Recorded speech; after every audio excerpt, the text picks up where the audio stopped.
Hey everyone, and welcome back. Ready to dive into another book. Always. What have you got for us today? Well, a lot of you have been asking for practical tips on boosting confidence, right? So I thought we'd check out this ebook, From Self-Doubt to Self-Wow. Interesting title. Who's it by? It's by Jordan Sinclair. He's a personal development Oh, advocate. okay, not a therapist or anything, right? Just someone with a passion for self-improvement. Exactly. It's all about actionable strategies, not clinical stuff. Sounds good. So, what's the main gist? What does he say about confidence? Well, get this. Yeah. Right off the bat, he says self-confidence might actually be overrated. Overrated. Hmm. Really? How so? Yeah, it threw me off a bit too. But he makes a really interesting point. We often put so much pressure on ourselves to feel confident all the time. Yeah, like we have to be these unshakable superhumans 24/7. Right. And that's just not realistic. It sets us up for failure. Exactly. So instead of agonizing over why we don't feel confident, Sinclair suggests we shift our focus. To what? What should we focus on? He says we should focus on developing confidence as a skill. A skill? That's an interesting way to put it. It is. Think of it like, I don't know, learning to ride a bike. Hey, following you. When you first start, you're wobbly, you fall a few times. You get back up. You keep trying. Exactly. And eventually you get it. Confidence is similar. It's about taking those small steps, even if you feel a little shaky. So instead of waiting to magically feel confident, we can actually start acting confidently. Yeah, Oh, even if we're faking it a little at first. I like it.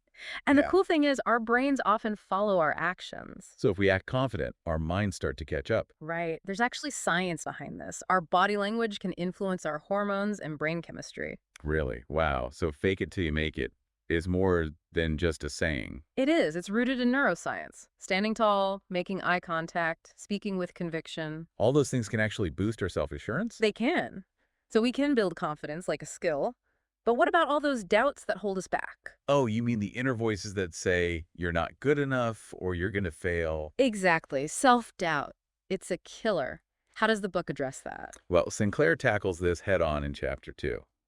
He says we often create our own lack of confidence Create it ourselves. How? through the stories we tell These ourselves. stories, like what? He uses this great example, the enjoy your meal Oh, scenario. I think I know where this is going. Imagine you're at a restaurant and the waiter says, enjoy your meal.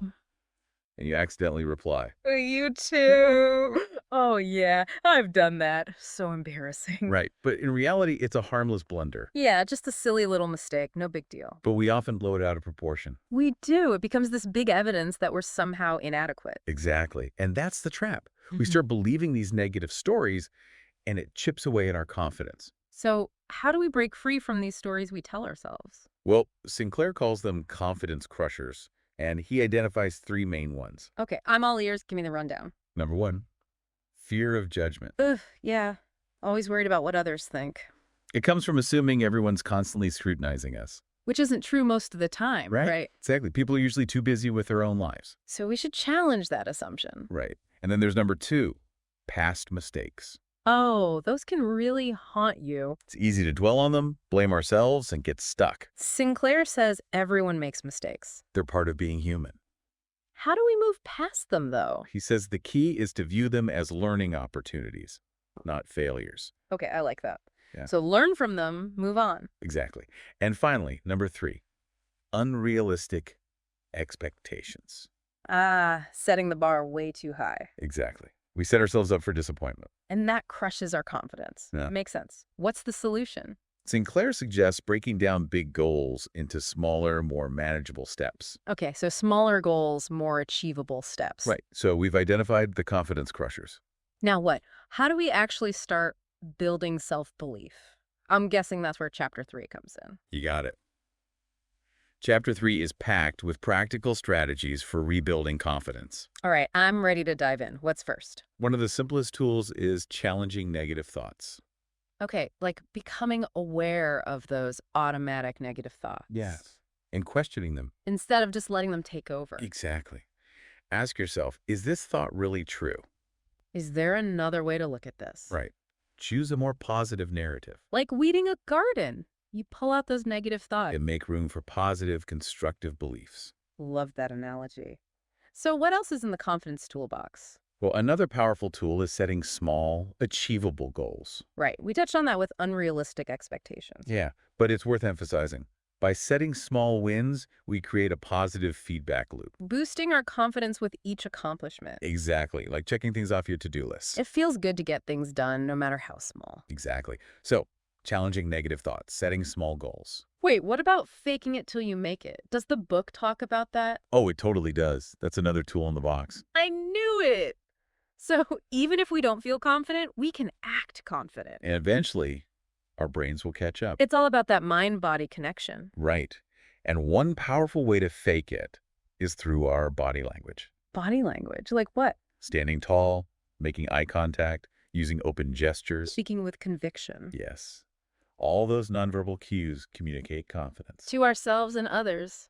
Interesting. It's like sending a message to our brains. What kind of message? A message that says, hey, we got this. Even if we're feeling unsure, I love it. Yeah. Any other faking it techniques? Sinclair also talks about visualization. Oh, visualization, like imagining yourself succeeding. Yes. Picture yourself in a situation that usually makes you anxious. And see yourself handling it with confidence. Exactly. Engage all your senses. What do you see, hear, feel? That's powerful. It's like a mental rehearsal. It is. So we've got challenging thoughts, setting goals, Yeah. faking it. What else? Are there any more confidence-boosting tools? Well, here's one that's often overlooked. Okay, what is it? Lay it on me. Surrounding yourself with positive influences. Oh, that makes sense. It's like the saying, you are the average of the 5 people you spend the most time with. Exactly. The people we're around have a huge impact on us. On our energy, our mindset, our confidence. If you're always around negativity, it's tough to build self-belief. It's like trying to grow a flower in a barren landscape. Right. But surround yourself with supportive, encouraging people. And you'll thrive. So choose your social circle wisely. Exactly. But what about those people who drain our energy? You mean like energy vampires? Do they really exist? Sinclair calls them confidence vampires. Confidence vampires. Okay, I'm intrigued. Tell me more. And he dedicates a whole chapter to them. A whole chapter. They must be pretty serious then. They can be. Chapter 4 is all about dealing with these energy sappers. Okay, I'm ready to slay some confidence vampires. Welcome back, everyone. Ready for more confidence-boosting tips. You bet. Where were we? Oh, confidence vampires. Right, those energy drainers. Tell me, how do we spot them? Sinclair says they can be anyone, friends, family, even co-workers. So anyone who brings us down. Exactly. But it's not always obvious. They can be subtle. Sneaky little things. Mm. Okay, so what are some signs, some red flags? Well, one big one is constant negativity. Oh, I know the type. Always complaining. Yeah.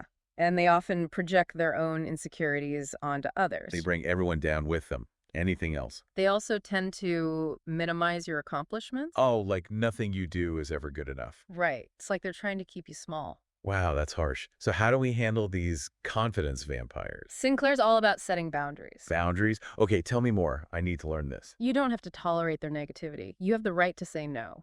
Whoa, really? Even to family? Even to family. You can limit contact. You can even walk away if you need to. You're giving me so much power right now? You've always had the power. It's about recognizing it and using it. Okay, confidence vampires. I'm ready for you.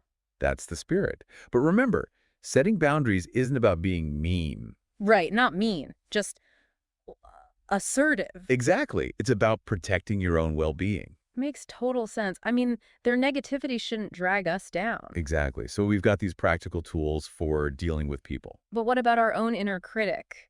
Any tips for dealing with that voice? Oh, absolutely. Sinclair talks about embracing imperfection. Embracing imperfection. Isn't that the opposite of confidence? It might seem that way, but hear me out. Okay, I'm listening. Lay it on me. We often strive for perfection, right? Totally. I'm definitely a perfectionist. But it can be exhausting, yeah. and it holds us back. Holds us back how? We're so afraid of making mistakes that we don't try new things. Ooh, right, because we don't want to mess up and look bad. Exactly.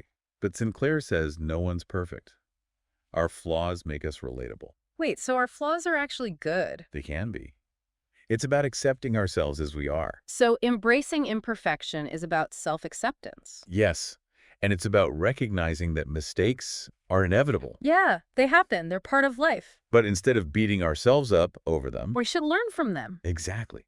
View mistakes as stepping stones, not stumbling blocks. Ooh, I like that. Stepping stones, not stumbling blocks. It's a shift in perspective Mm-hmm. from self-criticism to self-compassion. Self-compassion. That's a good one. And you know what else? What? Tell me. Our worth isn't defined by our confidence level. Whoa, hold on, say that again. We are enough, just as we are right now. Wow, that's powerful stuff and so freeing. It is. So embracing our imperfections, being kind to ourselves, It's all part of building genuine it's a confidence. foundation for growth. I love it. It's like instead of trying to be perfect. We can focus on becoming the best version of ourselves. Yes, flaws and all. Okay, this has been I amazing. know, and we've only just scratched the surface of this ebook. There's more. What else is coming up? Well, in part 3, we'll dive into Sinclair's 30-day confidence challenge. Ooh, a challenge. I'm always up for a challenge. What kind of stuff is in it? It's full of little daily tasks to boost your confidence. Okay, I'm definitely going to try those out. This has been so helpful. Stay tuned for part 3. We'll be back soon. Welcome back to the Deep Dive. We're wrapping up our look at Jordan Sinclair's From Self-Doubt to Self-Wow. What are your final thoughts? You know, it's really been an eye-opening journey through this ebook. For me, one of the biggest takeaways is that confidence isn't about being fearless or perfect. It's about taking action, even when we're afraid. Exactly, and embracing those imperfections along the way. I used to think I had to have it all together before I could feel truly confident. Oh, I know that feeling. Trying to project this image of It perfection, was exhausting. But this ebook, it's so refreshing. It encourages us to be authentic to show up as we are, flaws and all. and to be kind to ourselves in the process. Oh, yeah, self-compassion. That was a big one for me. Me too. Instead of beating ourselves up for every little mistake. We can offer ourselves the same kindness we'd give a friend. It's a game changer. It really is. And those confidence vampires, talk about a helpful concept. I know, right?